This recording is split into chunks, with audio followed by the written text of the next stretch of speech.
경기 하남갑에서 육선고지에 오른 분입니다. 추미애 당선인 전 법무부 장관 모셨습니다. 어서 오십시오. 네, 안녕하세요. 너무 모시고 싶었습니다. 네, 감사합니다.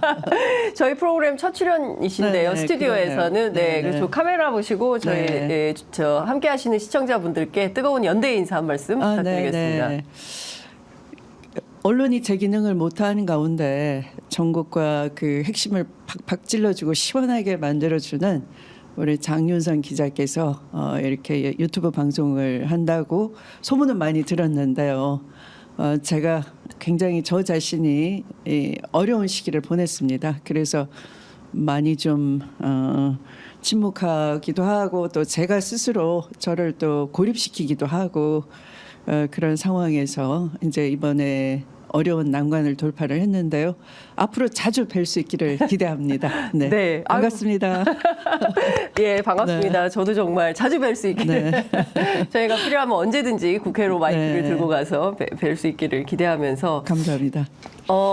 육선입니다. 네. 그 상당히 뭐 이번 과정에서 선거 과정에서도 여러 가지 난관이 있으셨을 것 같은데요. 특히 이용 후보, 찐윤 후보로 알려져 있는데 1.17% 표차로 아주 하마터면 큰일 날 뻔한 표차였다. 네. 이번 선거 좀 어떠셨습니까? 네, 그렇습니다.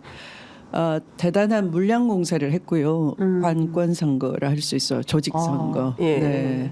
특히 이제 현직 시장이 현수막을 막 자기 이름으로 내걸고 그러니까 제 현수막은 하나가 걸렸는데 네네.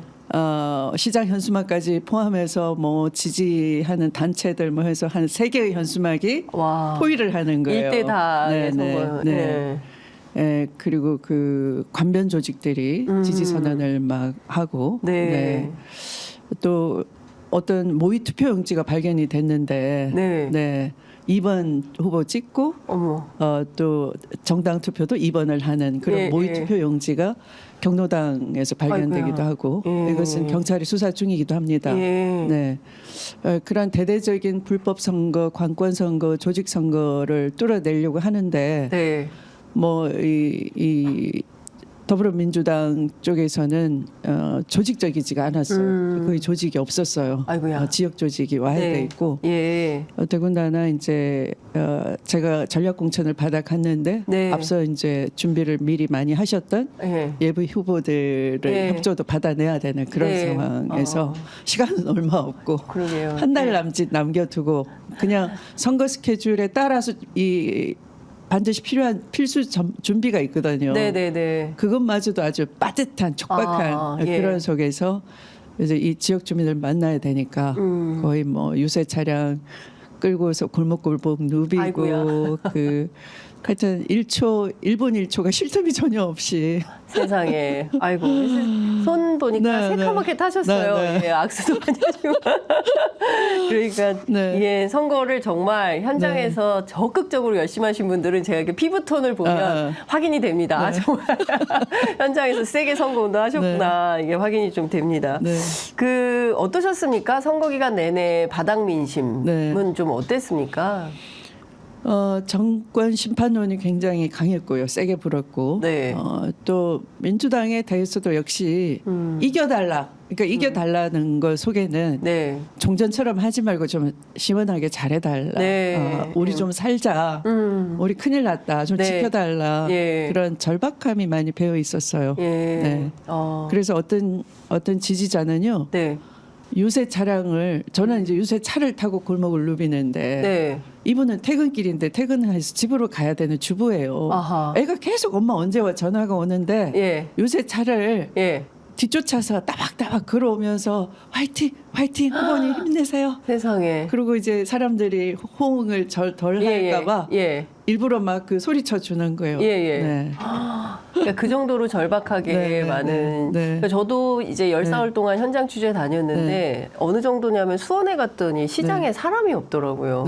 아예 발길이 끊겼어요. 그래서 거기 계신 상인들도 죽을 마시고 또 오시는 분들이 다 가격 물어보고 너무 비싸니까 그냥 사지 못하고 돌아가는 그런 형편이라서 이게 진짜 민생이 보통 심각한 게 아니다.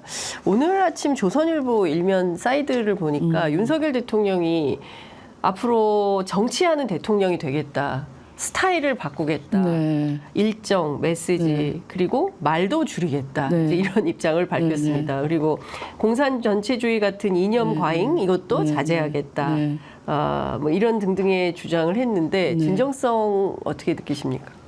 스타일은 바꿀 수는 있죠. 근데 무엇이 문제인지, 네. 그러니까 국민들이 뭐를 문제로 삼는 건지 언론이 지적을 안 해주니까 정말 모르시는 것 같은데 예, 예. 딱 떠오르는 게 두 가지입니다. 예. 네.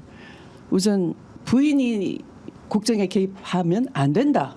네, 그걸 바꿔야 되는 거고요. 예, 예. 지금 인사의 배후도 대통령이 예. 아니고 대통령이 인사권자인데 그러니까요. 대통령이 아니고 인사실권자는 예. 따로 있다. 네. 가장 의심을 받는 분이 부인인 거예요. 네. 최근에 예. 국무총리를 놓고 예. 야권 인사를 오르락내리락 거론을 네. 하는데 그 예. 배후도 부인이다. 부인 예. 그 인맥설이 파다하지 않습니까? 네. 네. 예. 그러면 국정 개입을 안 하도록 하겠다라든지, 네. 예. 그다음에 뭐 부인의 여러 가지 좋지 않은 의혹들, 예. 뭐 명품백 사건 예. 있잖아요. 그러면 예.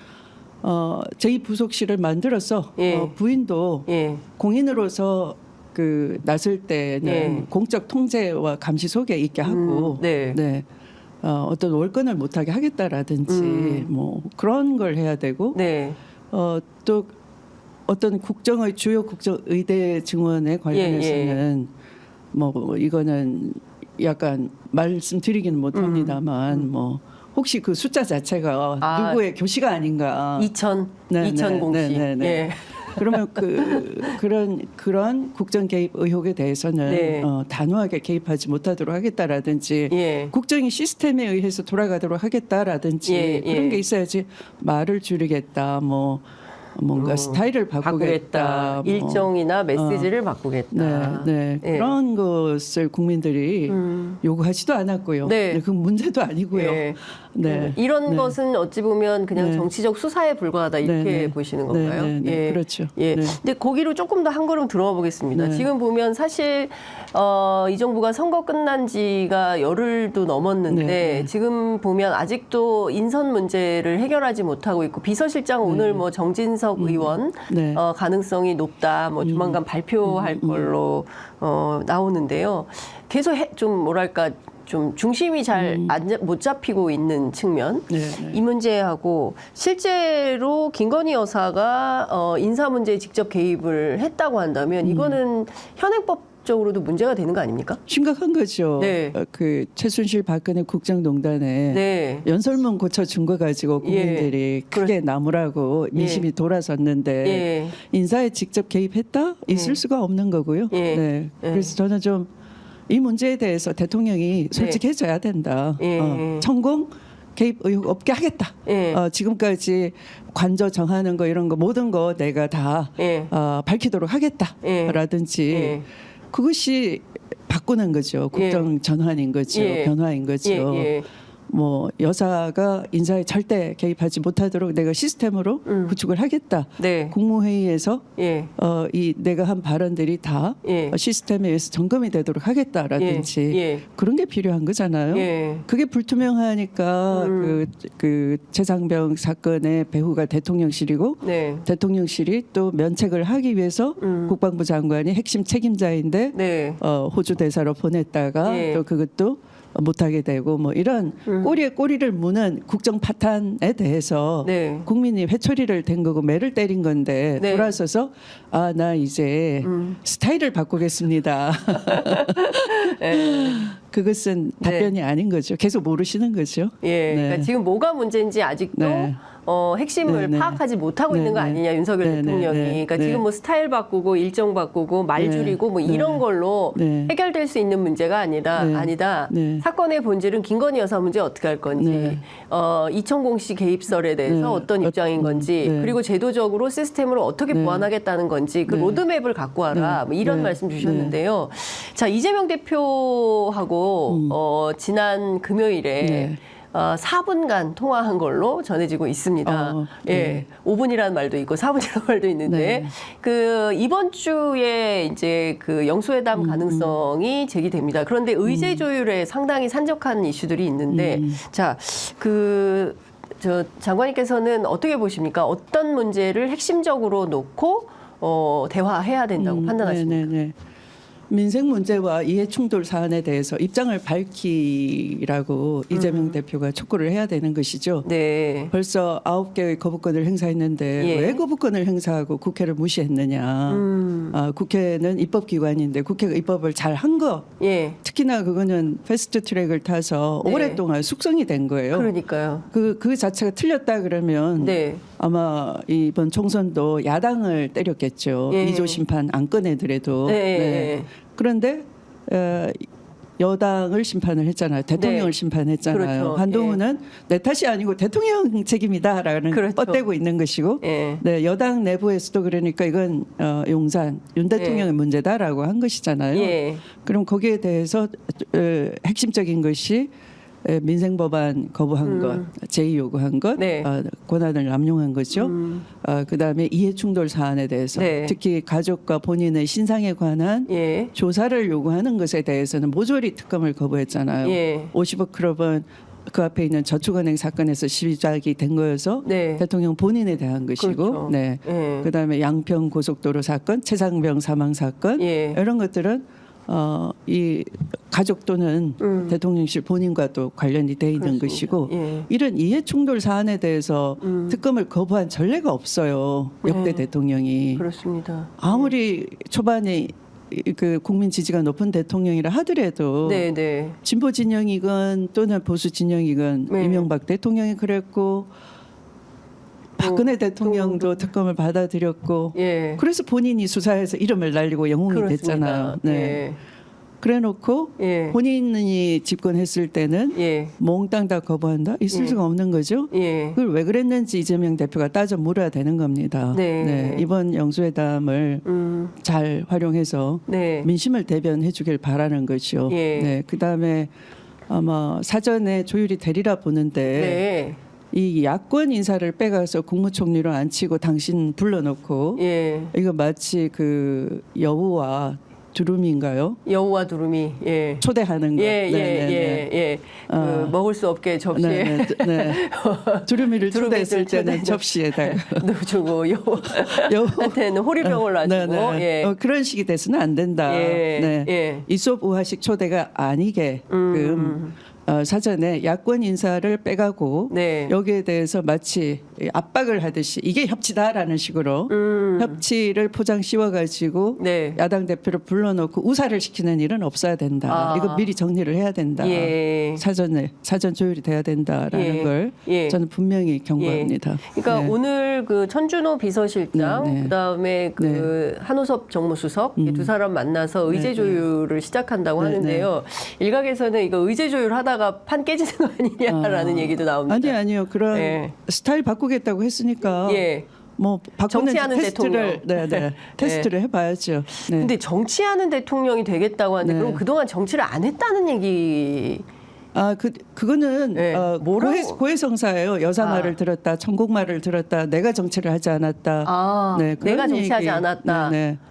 천국말 들었다, 여사말 들었다. 네, 이런 그런 자기 거 고백이다. 아닐까요? 예. 네. 아니 그러니까 네. 좀 이해되지 않는 대목들이 많아가지고요. 그러면 네. 일단 하나하나 조금 더 세분화해서 여쭤보도록 하겠습니다. 네. 일단 김건희 여사 문제요. 네. 뭐 보수 언론들도 나서가지고 아크로비스타로 가라. 뭐 이런 얘기부터 시작을 해서 초동에 그리고 네. 지난주 이제 이기용 칼럼도 동아일보 칼럼도 네. 사실상 김건희 여사를 수사하는 것부터 시작이 돼야 된다. 오늘 아침 뭐 중앙일보 칼럼도 그렇습니다. 이게 그 국정 운영의 핵이 김건희 여사가 돼버렸어요. 네. 이 문제 국정조사도 해야 되고 특검도 해야 되고 너무 국민들이 보기에 이해할 수 없는 일들이 특히 인사개입과 관련해서 네. 최재형 목사를 통해서도 네. 또 이제 일부 드러난 바도 네, 있고 네. 이번에 이제 박영선 총리설 그다음에 양정철 비서실장설 네. 이런 것들을 통해서도 또 다시 한번 확인되는 거 아닙니까? 네. 뭐 어떻게 해야 될까요? 그러니까 인사 개입뿐만 아니라 네. 이 법치를 망가뜨리고 그런 이것은 아마 저는 검찰 쿠데타라고 명백히 경고를 했고요. 예고를 했고 또 검찰 쿠데타가 이루어졌고 네. 거기에는 언론이 굉장히 도와주는 역할을 한 것이고 협조자 역할을 했다. 근데 이제 언론이 전혀 비판을 안 했잖아요. 네. 이제 와서 이제 김 여사 소환부터 해야 된다. 라고 이제 조금 뒷북이긴 하죠. 그럼에도 불구하고 저는 그 말이 맞다. 그래야 된다. 이것은 권력 탄생의 배경이기도 하고 또 그렇게 해서 탄생된 권력이기 때문에 있을 수 없는 권력이죠. 그러니까 불법의 연장은 역시 불법적으로 할 거 아니겠어요. 불법을 덮기 위해서 계속 불법으로 계속 가는 거죠. 그러면 이걸 국정을 회복하는 것은 그 수사부터 소환 조사부터 제대로 하는 것이다. 그러니까 김건희 여사 소환 조사부터가 협치의 출발이 될 거다 이렇게 봐야 될까요? 뭐 그걸 꼭 정상화라고 해야 되겠죠. 정상화. 정치 정상화의 출발은 국정의 정상화, 헌정 질서의 정상화. 우리가 공정과 상식 뭐 이런 게 헌법에 배어 있다면 전혀 공정하지도 않고 상식적이지도 않잖아요. 그걸 회복하는 것이 거기서부터 출발해야 된다. 일단 그리고 거부권을 이제 최상병 그 특검과 관련해서는 21대 국회에서도 반드시 그 통과를 시켜야 된다. 그래서 5월 초에 한 번, 또 5월 말에 한 번, 혹여라도 대통령 거부권 행사할 수 있기 때문에 최소한 2번의 이제 국회 본회의 일정이 필요하다라고 하는데 지금 이제 여당은 정쟁이라는 이유로 협조하지 않고 있습니다. 정쟁은 그냥 시비거리를 만드는 것을 없는 시비를 만드는 것을 정쟁이라고 하는 것이고요. 무너진 법치, 국법 질서의 회복 이것에 대해서 정상화시키는 것을 정쟁이라 하지는 않죠. 그러니까 이거를 이유로 자꾸 해태라는 표현이 한 번도 소환 조사해 본 적이 없어요. 그리고 이제 김건희 여사의 주가 조작 사건 이런 것들이 아마도 저는 지금 그 법률 특보 신설하는 법률 특보에 언급되는 법률수석 이복현 금감원장 전혀 어울리지 않는 사람이 금감원장 갔거든요. 그러니까 검찰 쿠데타를 일으키고 검찰이 주요 핵심 보직을 차지하는 건데 권력의 기관의 핵심 보직 또는 경제 권력의 핵심 보직 이 두 축이 부패를 엄호할 수 있는 거예요. 그러니까 수사기관이라든지 그죠?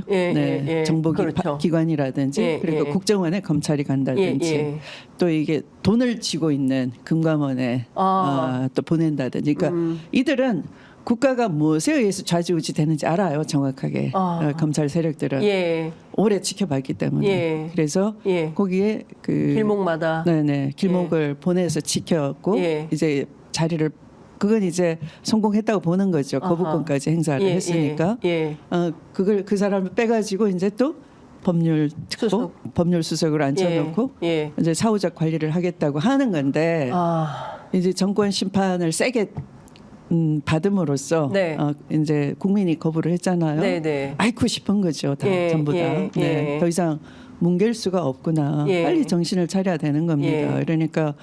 김 여사의 주가 조작에 대해서는 제가 법무부 장관일 때 이해충돌 사안이니까 검찰총장이 지휘하지 마세요. 지휘권을 배제했어요. 제가 그 사건에 있어서는. 그럼 지금 서울중앙지검장이 소환 조사하겠다고 하잖아요. 그랬더니 그 사람을 또 자르려고 하잖아요. 그래서 검찰 내부에서 대충돌이 일어나는 거죠.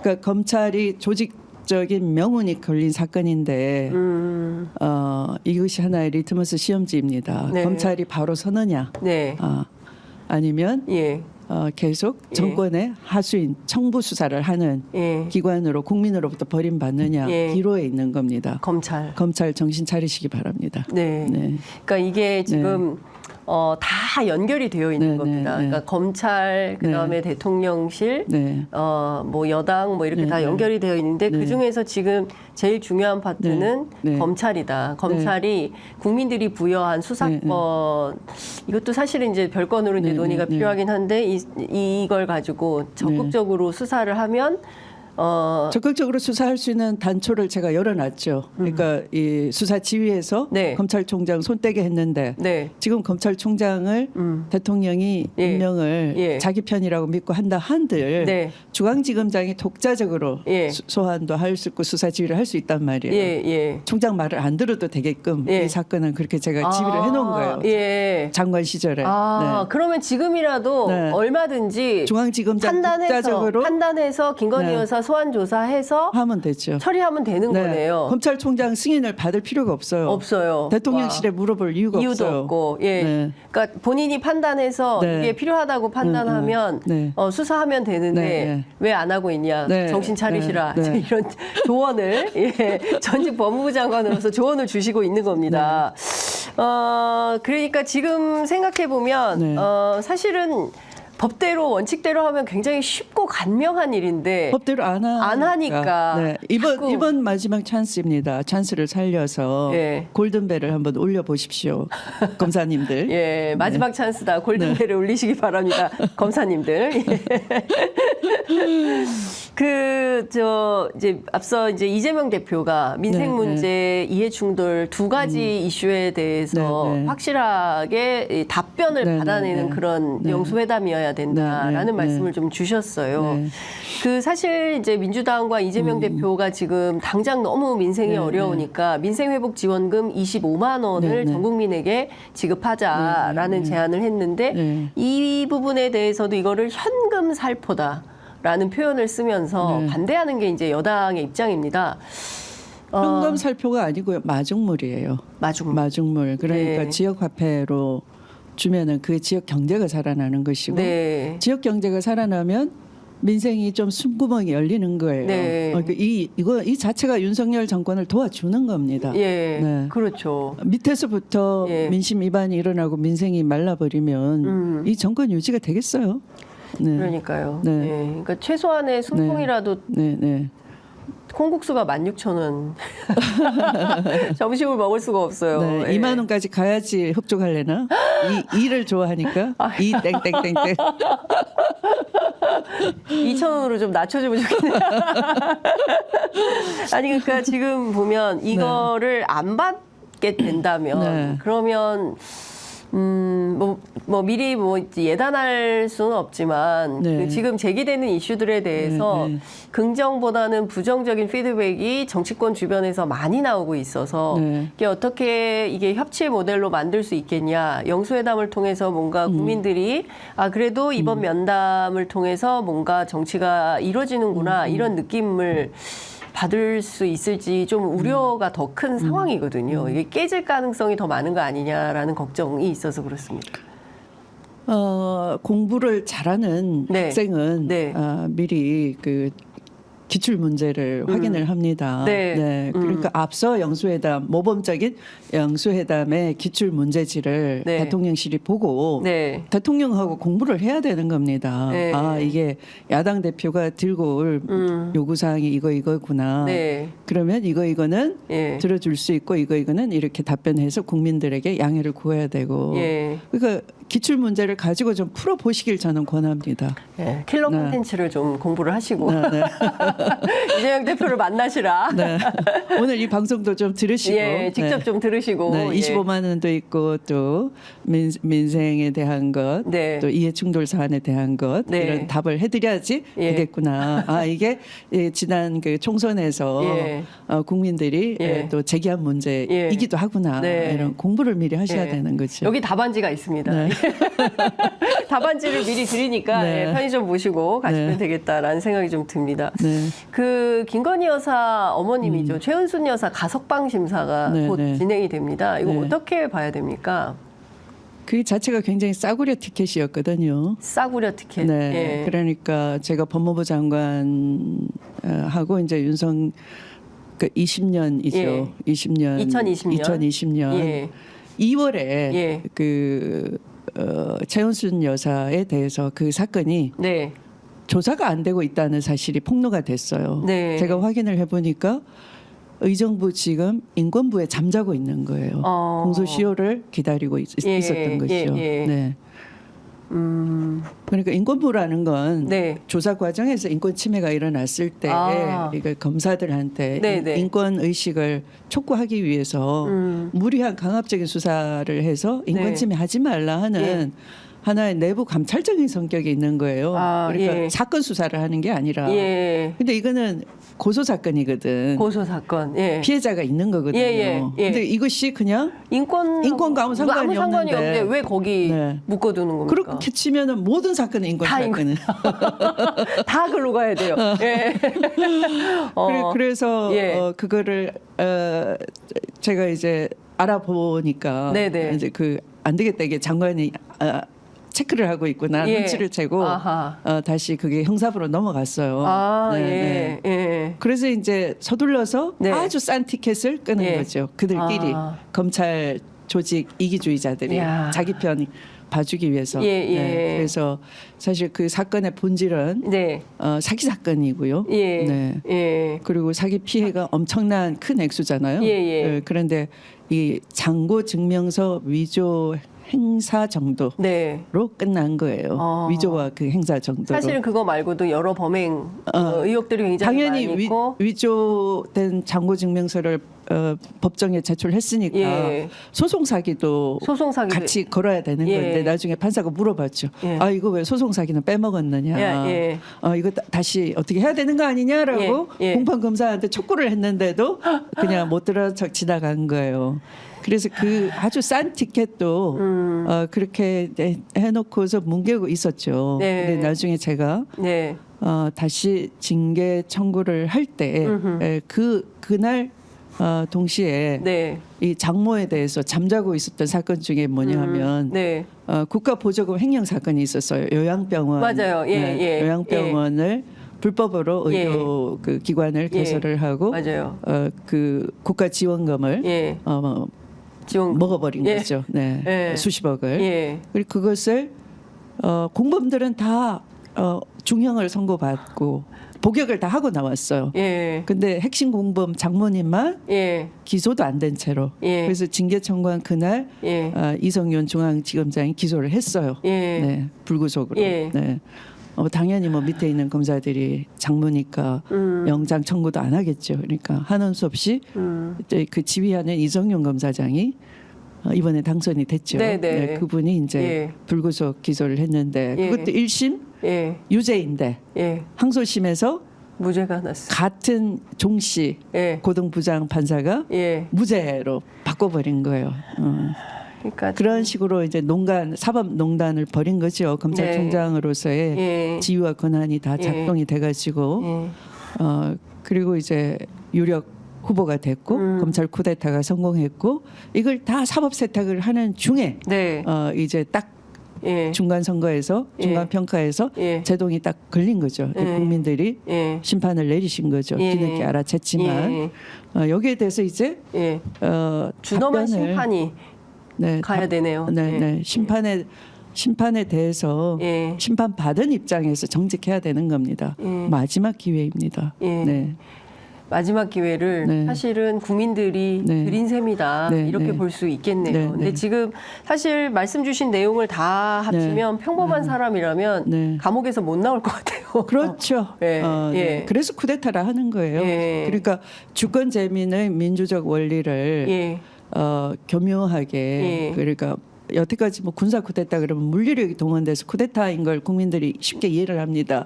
근데 이게 이 법기술로 그 주권 재민의 작동 원리를 멈추게 한 거니까 국민들이 이해하기가 어려워요. 그러나 명백히 이건 검찰 쿠데타인 겁니다. 검찰 쿠데타다. 그러면 지금 쿠데타 세력이 집권하고 있는 거잖아요. 그렇죠. 그러면 이게 정상적인 상황이라고 보기 어려운 거라서 조국혁신당에서는 3년은 너무 길다 이제 이런 슬로건을 걸고 지난 총선 뛰기도 했는데 어떻게 보십니까? 대표님께서는 이 정부의 운명을 어떻게 전망하십니까? 3년이 길다 하는 것을 그러니까 그만큼 이제 약간 은유적으로 표현을 했다라고 보는 거죠. 헌정 질서를 회복하는 것은 네. 국민이었어요. 네. 지난 박근혜 정부에서도 국정농단에 대해서 네. 국민들이 더 이상 못 참겠다. 네. 그런 결정적인 힘은 국민한테서 나오는 것이고요. 예. 근데 이렇게 복귀를 해보면 국민들이 분노 게이지가 올라올 때가 있어요. 네. 쭉 지켜보시다가. 예.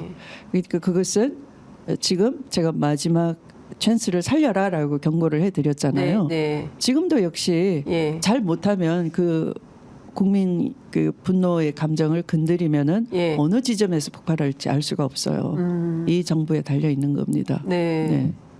그러니까 네. 그러니까 이 폭탄이 시한폭탄이 네네. 째깍째깍 지금 가고 있는 네네. 것이죠. 네. 예. 네. 그러니까 언제 어느 지점에서 네. 어떤 형태로 폭발할지 알 수가 없다. 네. 그걸 뭐 트리거라고 하잖아요. 예, 네. 예. 어느 지점이 트리거가 될지 이미 많이 차곡차곡 쌓여 있어서 이만큼 올라온 것을 그렇죠. 이번 예.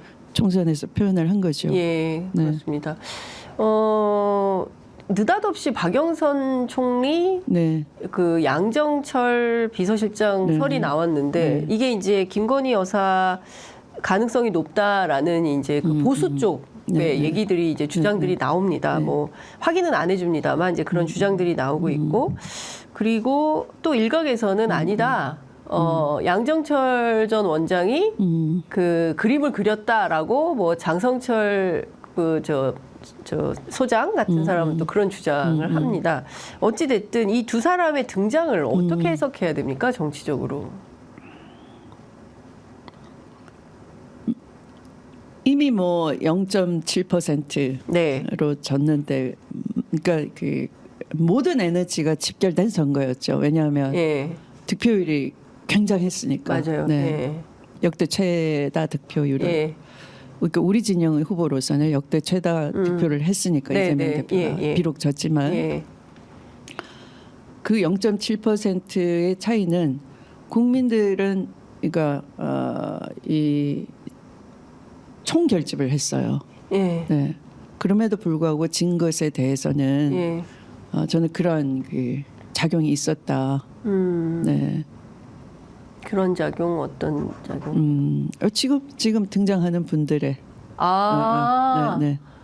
그러니까 지금 뭐 예. 느닷없이 뭐 김 여사가 추천해서가 아니라 예. 그러니까 이분들이 느닷없이 오늘 아침에 나 국무총리 해도 되고 비서실장 해도 되겠네. 예. 그런 마음이 일어나가지고 예. 그쪽에서 연락 오니까 예. 나를 알아주는구나. 예. 이런 개인적인 차원의 문제가 아니었다. 네. 라고 저는 예. 짐작을 하는 거죠. 저 개인적인 생각으로는 예. 0.7% 예. 왜 우리는 이렇게 에너지를 결집시켰는데 예. 왜 0.7% 차이로 졌습니까? 라는 것에 대해서는 예. 그런 느슨함이 있었다. 이 정치권 안에서 예. 뭔가 고리가 풀렸다라고 예. 보는 겁니다. 민주당 안에 그러면 쿠데타 협력 세력이 있었다고 봐야 됩니까? 쿠데타라고 인식을 했는지 안 했는지 모르겠지만 예. 나이브했다라고 나이브했다. 생각하는 겁니다. 그러니까 검찰 뭐 쿠데타가 너무 세면 네. 검찰에 협력하는 뭐 이렇게 해야 될까요? 아니면은 윤석열 그러니까 용인하는 예. 네. 예. 그것도 민주주의다. 네. 그것도 네. 민주주의다. 또 우리를 이해해 줄 수 있다. 예. 잘 봐줄 수 있다. 그렇게 믿었던. 네. 근데 네. 박영선 장관이 갈까요? 어떻게 평가하세요? 안 가야 정상이겠죠. 안 가야 정상이다. 네. 예. 가능성도 있다고 보십니까? 그래서 제가 미리 예. 이 부분은 여우와 두루미 비유하면서 그렇게 안 되도록 쳐내야 된다. 쳐내야 된다. 단호해야 된다. 미리 정리가 돼야 된다. 그 자리에 가기 전에 의제로 올라가기 전에 네. 마치 그게 협치라는 것처럼 이미 박영선 전 장관은 협치라고는 단어를 꺼냈잖아요. 맞아요. 네. 본인 신상과 관련해서 어떻게 협치라고 얘기할 수 있습니까? 나를 출세시켜 주는데 민주당이 동의해 주지 않으면 협치가 아니다. 라는 분위기를 만들려고 하는 거나 똑같잖아요. 그게 무슨 협치입니까? 네. 협치랑 아무 상관이 없죠. 협치라는 건 아까 그런 25만 원 지역화폐를 가지고 민생을 살리면 그게 마중물이 돼서 지역 경제가 살아나고 지금 수출이 다 망가져 있는데 맞습니다. 지역 경제 얼마나 어렵습니까? 그러면 지역 경제에 마중물을 좀 그 만드는. 도와달라. 네. 이게 내가 국민을 대변하는 거다. 네. 그런 말을 들어주고 예. 또 그런 말을 해줘서 고맙다. 네. 그런 제안을 해줘서 정말 고맙다. 내가 못 챙긴 걸 예. 야권 대표가 이렇게 나를 찾아와서 하소연해주니 예. 내가 뒤늦게라도 깨달아서 정말 고맙다. 예. 앞으로도 자주 조언을 해달라. 예. 이런 것이 협치 아니에요? 맞습니다. 협치의 답은 대통령한테서 나오는 것이지 예. 협치를 요구한 야당 대표가 예. 협치를 거부당해 온 세월이 2년이 넘었고 예. 계속 이 선거 전에서도 예. 무려 3번인가요? 뭐 예. 법정에 불려다니면서 예. 선거 지휘도 못하게 방해를 맞습니다. 받아왔는데 예. 협치를 거부당한 야권 대표를 만나서 예. 내가 이제 협치하겠다라고 예. 말할 수 있게 촉구를 받아야 되는 건 대통령이잖아요. 예. 근데 왜 불쌍한 야당 대표한테 예. 계속해서 당신이 나를 예. 그 양해를 해주면 그게 협치입니다. 이렇게 얘기할 수는 없는 거죠. 예. 네. 알겠습니다. 그러니까 네. 뭐 굉장히 명징해지고 네. 있습니다. 말씀 주신 내용을 네. 쭉 들어보니까 이것은 협치라고 할 수 없는 거고 본인의 거취와 관련해서 네. 협치라고 하는 것 네. 자체가 이게 네. 어불성설이다. 네. 거부해야 맞다. 네. 이제 네. 이런 말씀 주셨습니다. 이런 논란 나온 자체가 내가 처신을 어떻게 했길래 이런 나를 가지고 예. 이렇게 예.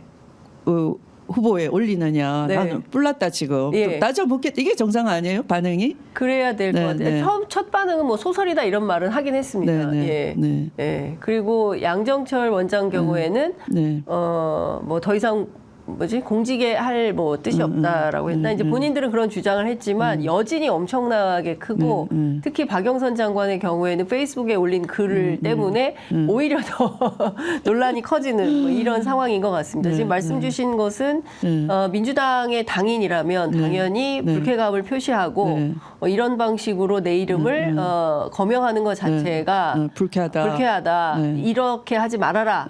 이것은 야당에 대해서 올바른 태도가 아니다. 라고 선을 긋는 게 그 얘기가 나왔을 때 바로 선을 긋는 게 맞는데 협치 운운하는 것은 올바른 태도가 아니다. 이런 말씀 주셨습니다. 끝난 카드 아닙니까? 그래서 끝난 카드 같아요. 그렇기 때문에. 예, 끝난 카드다라는 얘기가 정치권 안에 나오고 있기도 합니다.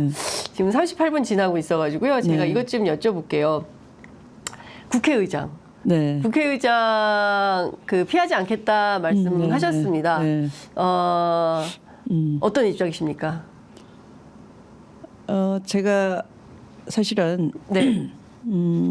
아직 다음 총선을 내가 준비하겠다 이런 말 하기 전부터 네. 그 지지자들이 네. 저를 불러내서 예. 강의해달라 그러고 예. 꽃다발을 막 주면서 그 꽃다발에 예. 다음 국회의장 추미애 이렇게 써놓고 예. 저를 불러낸 거예요. 예. 같이 사진도 찍고 박수도 네네. 쳐주고. 아하. 그리고 이번 선거에 아까 조직이 그 아주 형편 없었는데 그 지역 조직이 네. 와해가 돼 있었는데 네. 그걸 도와준 메꿔준 분들이 전국에서 오신 봉사자들이셨어요. 네. 피켓을 개인 피켓이 허용이 됐어요. 예. 그 피켓을 이렇게 들고서 골목골목 누벼주고. 개인 봉사자들이. 네네. 예. 그리고 제가 이제 유세하고 이제 예. 떠나면 뒷말이 많을 거 아니에요. 네. 제가 듣지 못한 얘기 예. 있을 거 아니에요. 예. 그걸 일일이 다 마크를 해주고 예. 또 설명도 좀 해주고 설득도 해주고 그런 예. 얼마나 입이 아팠겠습니까? 예. 네. 예. 험한 소리도 오고 네. 가고 했을 건데 네. 호불호를 분명히 표시할 건데 후보가 없으면 네. 뭐 후보가 왔을 땐 웃는 얼굴에 침을 못 뱉는다고 표시를 안 하다가 네. 가고 나면 뭐 별 뭐 그 뾰족뾰족한 얘기들을 하겠죠. 근데 그걸 대응을 다 해주고 그러면 감정 노동이에요. 그런 선거를 도와준다고 하는 것은 예.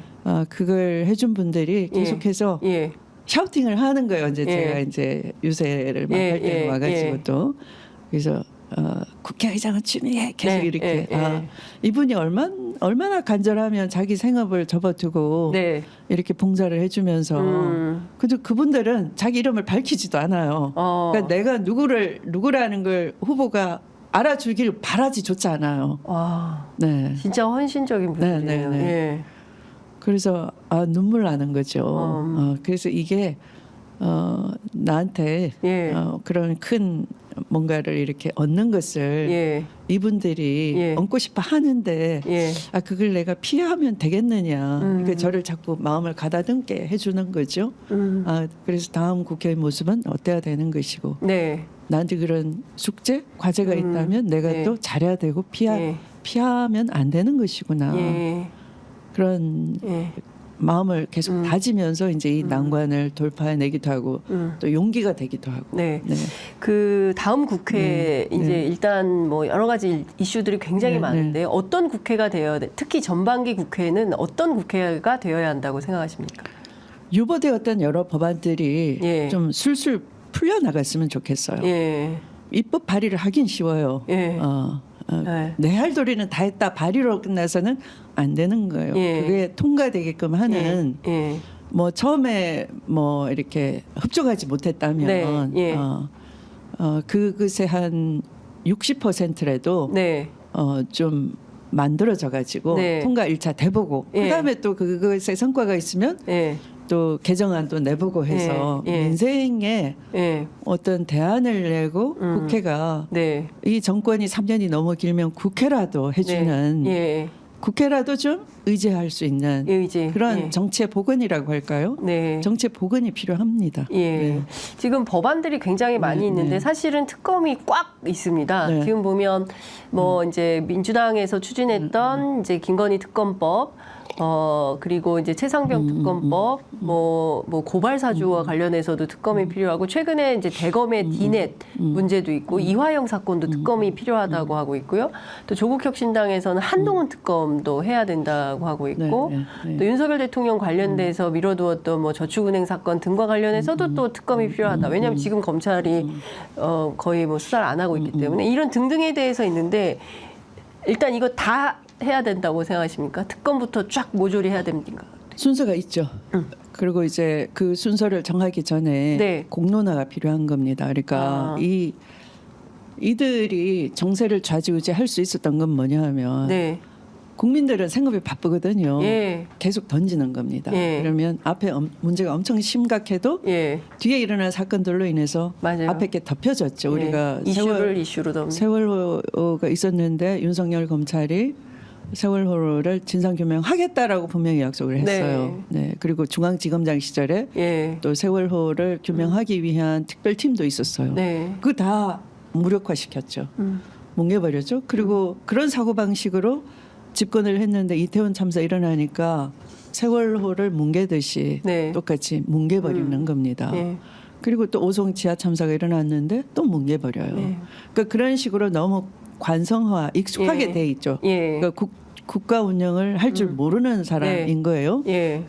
그런데 그게 당하면 안 되는 거예요. 그러니까 민주당이 다수 의석을 가지고 있으면 한 명 한 명이 다 스피커가 돼야 되는 겁니다. 언론이 안 도와주면 네. 지역에 내려가서 예. 자기 지역구는 있잖아요. 예. 계속 외쳐야 되는 거예요. 이게 예. 김대중 대통령이 남긴 정치 훈련인 거예요.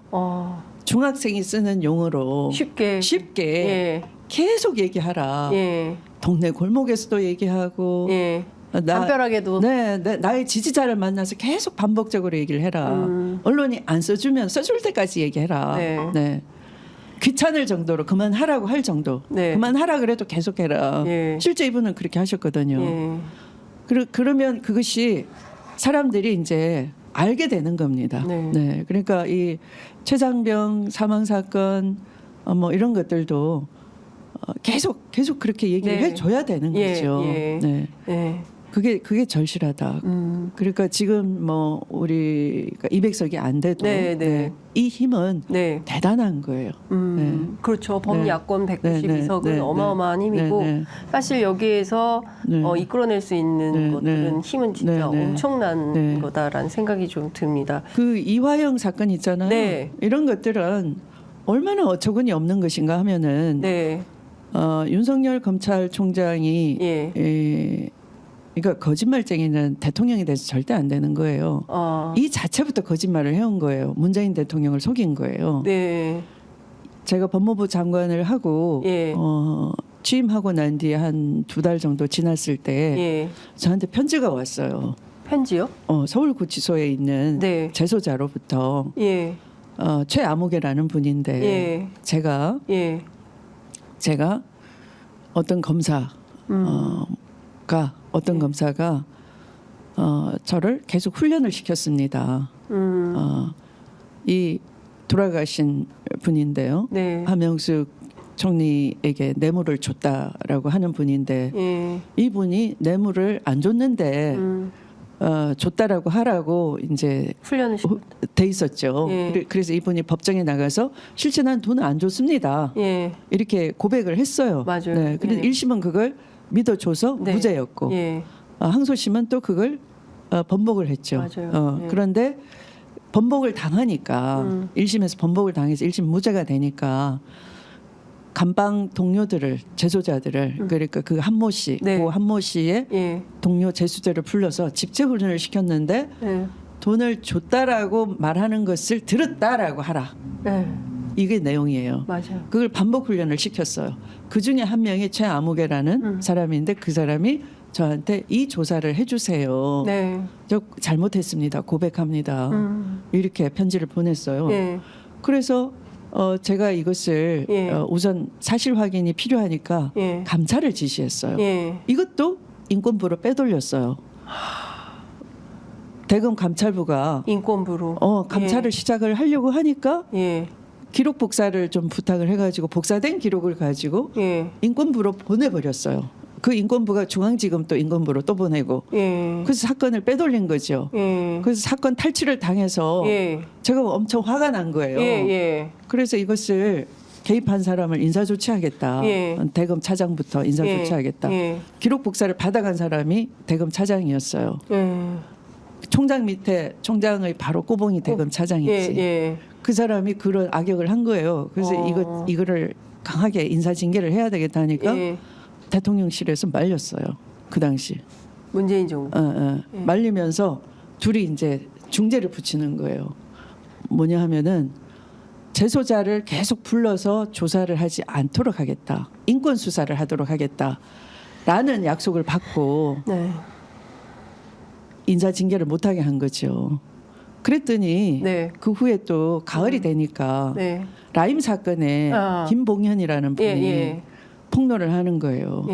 내가 반복적으로 불려다녔다. 원래 수원지검 조사를 받았는데 남부지검으로 바꾸더니 그 남부지검에서 내 라임 사건 관여를 묻는 게 아니라 정치인 누구한테 돈 줬느냐 그걸 계속 묻더라. 50 몇 번인가 뭐 하여튼 50여 번을 50여 번을 불려다녔는데 계속 윗선에다가 오늘 이거 얘기했습니다. 그러니까 다시 지시를 받는 것 같더라. 그 윗선이 바로 대검인 것 같더라. 윤 총장을 얘기하는 거예요. 윤 총장. 그러니까 대검 쪽에다가 계속 수사검사가 뭐 이런 지침을 받는다든지 또는 뭐 수사 정보를 얘기한다든지 주고받고 그러는 것 같더라. 그래서 그걸 보통 심각한 문제가 아니에요. 네네. 그래서 그 대통령을 그때 속인 거예요. 그게 그러니까 6월달 20년 6월 21일 반부패 협의 회의라고 청와대에서 불러서 장관도 가고 총장도 가고 했는데 그때까지는 김봉현 사건은 안 알려져 있었죠. 김봉현은 그 무렵에 계속 불려가서 조사받고 그러나 피의자 신문 조서는 없는 거죠. 엉뚱한 수사를 하는 거예요. 그러니까 지금 이화영 사건이 일어날 수 있는 거죠. 똑같이. 그 짓을 안 하겠다라고 문재인 대통령 앞에서 약속을 해놓고 계속 김봉현 상대로 그 짓을 벌리고 해왔는데 기망한 행위 그렇죠. 아닌가요? 국민을 속이고 대통령을 속였죠. 그러고 난 뒤에 그 수사 관행이 그대로 검찰 쿠데타의 하나의 그 환경 조성이 된 것이고 이재명 잡기 위해서 이화영을 불러가지고 연어를 사주면서 회유하고 했던 것은 저는 봤을 때 사실이라고 믿어요. 왜? 그 짓을 계속 해왔으니까. 대통령도 속였으니까. 그러고도 남는다. 네, 그러고도 남는 거죠. 네. 이거 사실 검찰의 조직범죄가 수십 년간 지금 계속 되고 있다라는 걸로. 그걸 계속 용인을 해준 거예요. 왜냐하면 그 한명수 모해 위증 사건은 나중에 임원장 검사가 이제 제가 이제 물러나고 난 뒤에 당신 나가 이래서 물러났단 말이에요. 징계 청구하고 난 뒤에. 제가 해임 당해버린 네. 거죠, 사실은. 그렇게 하고 임원정 검사가 대검 감찰부에 이제 있으면서 네. 이 모해 이정 사건에 해당 검사들에 대한 공소장을 예. 만들어 가지고 예. 기소하려고 했어요. 예. 그랬더니 제지가 된 거죠. 이 보통 심각한 네. 일이 아닙니다. 이게 지금 그들이 다 살아나서 예. 윤석열 정부의 핵심 보직, 검찰 내 핵심 보직을 차지하면서 하면서 같은 짓을 또 벌린 거예요.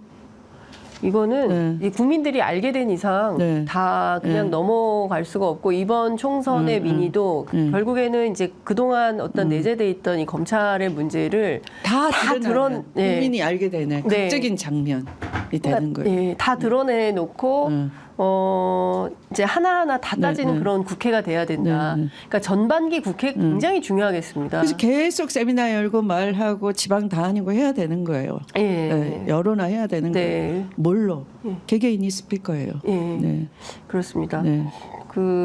여기도 출연 많이 해주시면 좋을 것 같아요. 네. 민주당 의원님들이. 편의점에도 적극적으로 네. 출연하셔서 지금 네. 뭐가 문제인지 뭘 해야 되는지 막 이런 얘기를 해야 될 것 같습니다. 개헌 입장은 좀 어떠십니까? 아이고 벌써 51분. 네, 네. 큰일 났네. 예. 개헌. 네. 개헌해야죠. 네. 뭐 임기 단축 개헌해야 된다. 네. 그러니까 개혁신당에서는 임기 단축 개헌해야 되고 그리고 또 하나는 거국내각 구성해야 되고 뭐 이런 주장합니다. 근데 네. 대신에 거국내각은 총리를 아예 야당이 추천하게 하고 내각 구성을 전부 야당이 하고 대통령 그냥 외치 정도만 하는 걸로 해서 이 정권 2026년에 마무리하자 이렇게 얘기를 하고 있거든요. 뭐 거기까지 지금 뭐 답변 드리긴 어렵지만 네. 이제 헌정 질서의 복구 방법이 네. 두 가지가 있다고 봅니다. 네. 그러니까 그런 어떤 이렇게 절차적 합의를 이끌어내서 예. 하는 방법, 예. 그게 이제 조국 혁신당이 꺼내는 방법인 것 같고요. 예. 또 하나는 국민이 예. 그 헌정 질서 회복에 대한 결단을 내려주시는 방법, 종전의 박근혜 탄핵식 방법이 예. 있겠죠. 예. 그 어느 것이 될지는 앞으로의 이 야권의 정치력, 네. 과 그 국민의 그 지지, 네. 그런 것들이 결부가 돼야 될 것 같고요. 예. 또 무엇보다 그런 조국 혁신당이 제안하는 방식으로 가려면은 네. 이 윤석열 정부가 네. 거기에 대해서 어느 정도 그러니까 이해가 있어야 되는 거죠. 네. 지금처럼 경직적이다. 예. 아까 초반에 말씀하셨잖아요. 예. 아직도 민심이 무엇을 지적했는지, 네. 왜 F학점인지, 네. 아직 어디서 틀렸는지, 네. 이게 이 시험지를 보고 예. 다시 체크를 해야 돼요. 내가 예. 뭐 틀렸지? 예. 그러니까 예. 오답에 대해서 왜 틀렸지? 예. 이게 윤석열 복기를 해야 대통령은 되죠. 지금 오답 노트를 만들어야 네, 된다. 예, 수학 문제 오답 노트를 만들어야 된다. 왜 틀렸지? 네, 어디서 네, 틀렸지? 네, 뭐가 틀렸지? 네, 예, 네. 확인해야 된다. 그래서 예. 이 오답에 대해서 예. 내가 여태까지도 몰랐고 내 팀이 이걸 해낼 능력이 없다 그러면 받아들여야 되는 거죠. 예. 그 조국 혁신당의 제안을. 예, 예. 네. 그 정답을 들고 온 거니까. 네. 또 그게 대해서 아주 예. 경직적으로 네. 더 수위가 넘는다. 더 민생을 파탄시키고 임계점 이상을 넘어가 버린다. 그러니까 네. 지금 회복 불능 예, 상태. 예. 제가 계속 회복 탄력성을 얘기하는데 네. 민생 수출 뭐 여러 가지를 다 국가 시스템을 다 네. 원상 회복이 불능할 정도로 망가뜨린다라고 이제 국민이 더 참을 수 없다 그러면 그런 종전의 방식으로 갈 수밖에 없다는 것이죠. 종전의 방식으로 갈 수밖에 없다. 네. 그것은 박근혜식 탄핵이다. 예. 그것은 올해 안에 다 마무리가 되겠습니까? 그건 모르겠어요. 언제가 될지. 아까 말씀드린 예, 그런 예. 트리거가 언제 생기느냐. 생길지는 모르겠다. 네. 그러나 네. 기회가 주어졌음에도 불구하고 그 네. 기회를 네. 잘 활용하지 못한다고 네, 한다면 네, 결국 네. 박근혜식 네, 최후, 네. 박근혜식 탄핵이라는 네, 최후를 맞을 수밖에 없다. 지금 윤석열 저는 이재명 대표한테 엎드려 절해야 된다고 봐요. 윤석열 대통령. 네, 기회를 예. 준 거잖아요. 예, 네. 만나자고 네, 했으니까. 네. 근데 이제 앞서 뭐 네. 오늘 뭐 쭉 나온 내용을 보면 어떤 진정성이 있는지에 대해서는 조금 확인하기 어려운 네. 상황이어서 네. 실제로 이게 어느 정도 어느 수준에서 성사될지 봐야 될 것 같습니다. 김건희 여사 이제 좀 잠시 뭐 루마니아 대통령 이제 방한하면 뭐 나타난다고 해요. 뭐 이제 그 일각에서는 뭐 사실상 그 감금 상태에 있는 거 아니냐 뭐 이런 주장도 하던데 김건희 여사가 국민 앞에 모습을 드러내면 어떨까요? 국민들 반응이나 이런 건 어떨까요? 뭐 아무 일 없었다는 듯이 다시 또 그 활동을 재개하면 그것이 주는 그 시그널은 뭘로 해석을 해야 됩니까? 그 거대한 착각이 있는데요. 거대한 착각. 네. 예. 그러니까 아까 감금 예. 했다라고 뭐 언론에서 네. 한다라고 했지만 네. 나를 가둬놓고 당이 네. 한동훈 마음대로 선거를 치르고 예. 지가 선거를 참패시켜 놓고 네. 네. 나는 충분히 협조했다. 네. 가만히 있으라 숨죽이고 있으라 해서 예. 얼굴도 보이지 마라 해서 예. 협조 다 했는데 예. 해준 결과 선거 참패다. 예. 그러면 마이 턴 내 차례다. 이렇게 생각할 수도 있는 거죠. 그래서 그 거대한 착각. 예. 예. 예. 거대한 착각이 트리거가 될 수 있어요. 네. 그러니까 김건희 여사의 거대한 착각이 네. 트리거가 될 수 있다. 네. 네. 예. 그래도 못 알아들을까? 야, 그럼 이 편의점을 안 보면 못 알아듣겠네, 그죠? 그러니까 이 편의점을 보지 네, 않으면 네. 못 알아들을 텐데 네. 이거 큰일입니다. 네. 걱정입니다. 네. 윤석열 대통령을 네. 만나실 수 있게 되지 않을까요? 만약에 국회의장이 된다면? 만나겠죠. 예. 네. 만나면 무슨 얘기를 좀 하시고 싶으십니까? 아니 하고 싶은 얘기는 없어요. 네. 하고 싶은 얘기는 없어요. 네. 왜냐하면 못 알아들으시니까. 아니 언론에서는 네. 이제 추미애 장관님이 국회의장이 되시면 네, 네. 낸시 펠로시처럼 네. 되지 않겠냐. 네. 트럼프 앞에서 연설문 네. 찢어버린 많이들 그러시더라고요. 네. 예. 네. 실제 가능성. 네. 그러니까 예. 말 안 해도 행동을 할 수 있는 게 많이 있더라고요. 여러 버전이. 행동으로 할 수 있는 게 많이 있다. 예상국회 앞두고 시정연설 와야 됩니다. 국회 개원하고 네. 시정연설 와야 됩니다. 와, 상상할 수 있는 많은 행동들이 그 뭐 있다. 눈으로도 할 수 있고. 예, 눈으로도 할 수 네, 있고. 네. 약간 이 안경이 좀 이렇게 예. 지나가야 되겠지만 네. 안경 너머로 보이는. 보이는 여러 가지 것들을 네. 할 수 있겠다. 네. 법률수석실 만드는 네, 걸 네. 가지고 법무법인 용산이다. 네. 뭐 테러를 사법 리스크 대비용 아니냐. 맞습니다. 네, 맞습니다. 네, 아마 그 팀은 네. 그러니까 금감원장으로 내려 보낼 때부터 네. 그 여사 사법 리스크 대응용이었다라고 봅니다. 네, 근데 예. 주가 조작은 네. 그냥 과거 일로 끝나는 거 아니에요. 왜냐하면 여기 보면은 산업은행으로부터 도이치모터스가 아주 거액을 네. 대출을 받아요. 네. 산업은행 국제은행인데 맞아요. 외국 자동차 수입해서 판매하는 판매상 회사가 예. 어떻게 국책 사업하고 하고 무슨 상관이 아무 있길래. 상관이 없죠. 예.